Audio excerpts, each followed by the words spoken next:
दोस्तों, अगर आप कंफ्यूज हैं कि मार्केट में कौन सा स्टॉक चलने वाला है, स्मॉल कैप चलने वाला है कि मिड कैप चलने वाला है कि लार्ज कैप चलने वाला है, तो इसके लिए सबसे बेस्ट आपके लिए ऑप्शन रहेगा फ्लेक्सी कैप म्यूचुअल फंड। उसमें क्या होता है, फंड मैनेजर सारा मार्केट पर रिसर्च करता है और देखता है कि करंट टाइम में किस में ज़्यादा अपॉर्चुनिटी है, स्मॉल कैप में है कि मिड कैप में कि लार्ज कैप में है।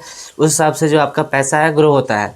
तो अगर आप फ्लेक्सी कैप में इन्वेस्ट करते हो, उसमें कोई भी कंडीशन नहीं होती कि आपका पैसा इतना परसेंट इतने इस स्टॉक में लगना ही लगना है, इस कैटेगरी के स्टॉक में या लार्ज कैप में, मिड कैप में या स्मॉल कैप में।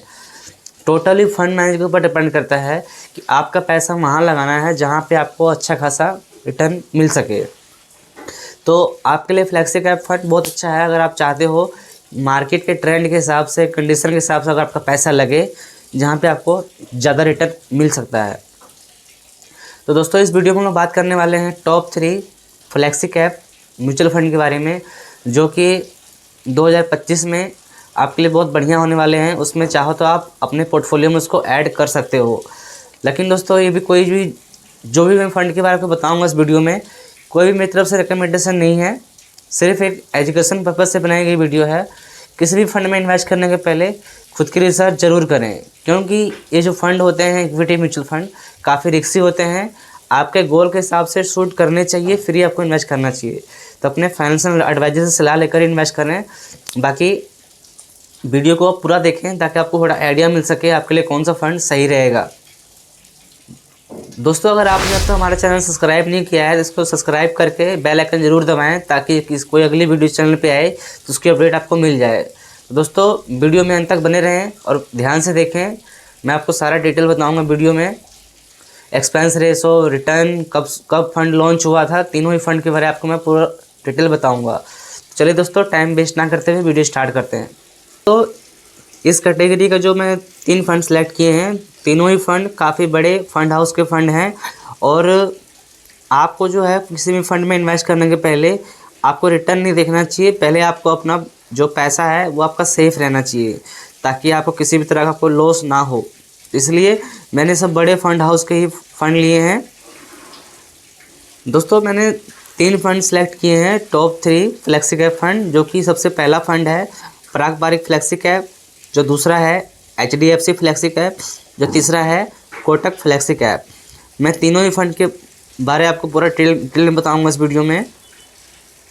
अगर हम तीनों ही फंड का अगर हम बात करें लॉन्च डेट का कि ये फंड लॉन्च कब हुए थे, जो पारंपरिक म्यूचुअल फंड है फ्लेक्सी कैप वो मई 2013 में लॉन्च हुआ था।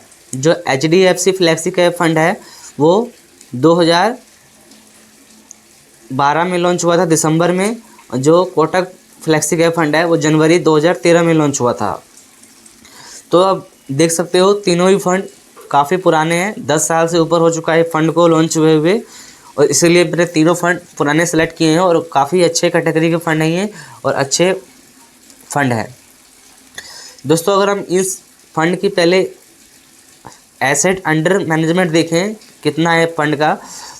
दोस्तों, अगर हम तीनों ही फंड का AUM देखें कितना है, तो जो पारंपरिक म्यूचुअल फंड है फ्लेक्सी कैप फंड, इसका 84,640 करोड़ रुपए इसमें लोगों के इन्वेस्ट हैं, इसका AUM इतना है। और जो HDFC की अगर हम बात करें तो 86,304 करोड़ रुपए इसमें इसका इन्वेस्टमेंट है लोगों का इसमें। और जो कोटक फ्लेक्सी कैप का बात करें तो 51,275 करोड़ रुपए इसका AUM है, यानी कि एसेट अंडर मैनेजमेंट। तीनों का ही काफ़ी ज़्यादा है। अगर हम इन फंड की एसेट अंडर मैनेजमेंट ग्रोथ की बात करें साल दर साल कितना बढ़ता है, तो अगर हम पारंपरिक की बात करें तो 75% इनका हर साल बढ़ता है AUM। अगर हम HDFC की बात करें तो 56% इसका सालाना परसेंटेज हिसाब से बढ़ता है एसेट अंडर मैनेजमेंट। अगर हम कोटक की बात करें तो 23% इसका बढ़ता है साल दर साल।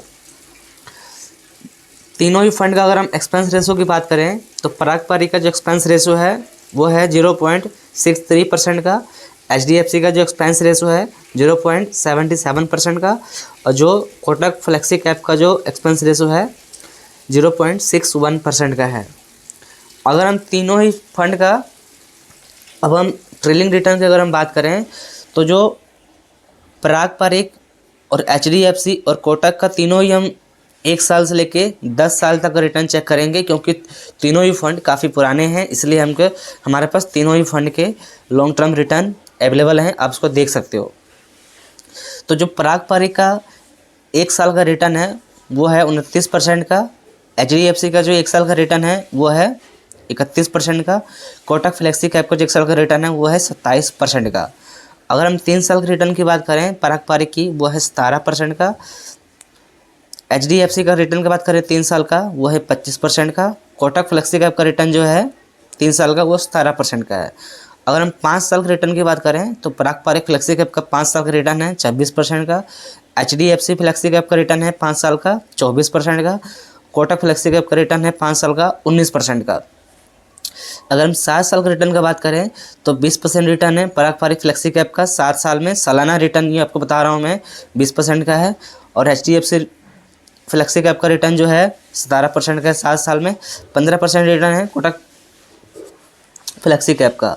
अगर हम लॉन्ग टर्म की बात करें पिछले 10 साल का रिटर्न का, तो 18% का रिटर्न है पराग पारिक फ्लेक्सी कैप का 10 सालों में। 16% रिटर्न है HDFC फ्लेक्सी कैप का और 15% रिटर्न है कोटक फ्लेक्सी कैप का। तो दोस्तों आप देख सकते हो लॉन्ग टर्म का रिटर्न काफ़ी ही बढ़िया है पराग पारिक फ्लेक्सी कैप का, और HDFC का भी अच्छा रिटर्न है और कोटक का भी अच्छा रिटर्न है। अब इन तीनों ही फंड में देख सकते हो काफ़ी अच्छे इसके रिटर्न है। लॉन्ग टर्म में देखा जाए तो कंपाउंडिंग होकर आपका पैसा बहुत ही अच्छा ग्रो कर सकता है। अब दोस्तों हम बात कर लेते हैं कुछ अगले पैरामीटर के बारे में। दोस्तों हम उसमें बात करेंगे कि कितना पैसा किस फंड ने किस में इन्वेस्ट कर रखा है, कितना पैसा लार्ज कैप में इन्वेस्ट कर रखा है, कितना मिड कैप में इन्वेस्ट कर रखा है, कितना स्मॉल कैप में कर रखा है, कितना पैसा कैश में है, बाकी अदर इंस्ट्रूमेंट पे यानी कि डेट वगैरह में कितना पैसा लगा रखा है। अगर हम पराग पारिक फ्लेक्सी कैप की बात करें तो 59% पैसा लार्ज कैप स्टॉक में लगा रखा है और 5% मिड कैप में लगा रखा है और 3% स्मॉल कैप में लगा रखा है और 20% पैसा कैश में है या फिर डेट इंस्ट्रूमेंट में लगा हुआ है। अगर हम HDFC की बात करें तो 74% पैसा लार्ज कैप स्टॉक में लगा रखा है और 5% पैसा मिड कैप स्टॉक में लगा रखा है और 11% पैसा स्मॉल कैप स्टॉक में लगा रखा है और 9% कैश में है और बाकी अदर इंस्ट्रूमेंट में है। कोटक फ्लेक्सी कैप का अगर हम बात करें तो 69% पैसा लार्ज कैप स्टॉक में लगा रखा है, 21% मिड कैप स्टॉक में लगा रखा है, 7% स्मॉल कैप स्टॉक में लगा रखा है और 1.5% कैश में है या फिर अदर में पड़ा हुआ है। तो यानी कि तीनों फंड का ही इन्वेस्टमेंट स्टाइल डिफरेंट है। और तो दोस्तों आपने देखा तीनों ही फंड का लॉन्ग टर्म का रिटर्न किस तरह का है, एक्सपेंस रेशो किस तरह का है और कब कब लॉन्च हुए थे। तीनों ही फंड काफ़ी पुराने हैं और काफ़ी स्टेब्लिश फंड हैं और काफ़ी अच्छे बड़े फंड हाउस के फंड हैं। तो आप देख सकते हो तो आपको कौन सा फंड सूट करता है, क्योंकि हमको सिर्फ रिटर्न के पीछे नहीं जाना है, क्योंकि ऐसे फंड भी मार्केट में बहुत सारे हैं इसका रिटर्न इससे भी ज़्यादा है, लेकिन हमको रिटर्न नहीं देखना है। रिटर्न के साथ साथ जो आपका पैसा है वो सेफ भी रहना चाहिए, क्योंकि पैसा सेफ रहना भी एक रिटर्न से कम नहीं होता है। अगर आपका पास पैसा सेफ नहीं रहेगा तो रिटर्न क्या करोगे आप। तो सेफ्टी के साथ साथ रिटर्न जो मिले वो सही रहता है। तो इसीलिए काफ़ी बड़े फंड हाउस हैं और काफ़ी लोगों ने इसमें काफ़ी पैसा लगा रखा है, इसीलिए आप इस पर कंसीडर कर सकते हो। आपको देख सकते हो आपको कौन सा फंड सूट करता है, उसमें से कोई भी आप फंड ले सकते हो। अगर आपको 2 फंड लेना है तो आपको ज़रूर देखना पड़ेगा आपका पोर्टफोलियो दोनों फंड में ही ओवरलैप ना करता हो, फिर ही आप 2 फंड लें, नहीं तो एक फंड काफ़ी होता है। बाकी दोस्तों अगर आपको वीडियो अच्छा लगा है तो वीडियो को लाइक करके चैनल सब्सक्राइब कर दें, बेल आइकन जरूर दबाएं ताकि कोई अगले वीडियो चैनल पे आए उसके अपडेट आपको मिल जाए। मैं इक्विटी कैटेगरी की सारे ही फंड के वीडियो लाने वाला हूँ इस चैनल पे, क्योंकि मैंने इससे पहले जो वीडियो बनाया था ELSS फंड के बारे में बताया था, मैंने टॉप 3 टैक्स सेविंग वाला फंड जो होता है उसके बारे में बताया था। और ये जो वीडियो है आपको सामने है पराग पारिक जैसे कि कोई भी फ्लेक्सी कैप फंड जो होता है उसके बारे में मैंने बताया आपको।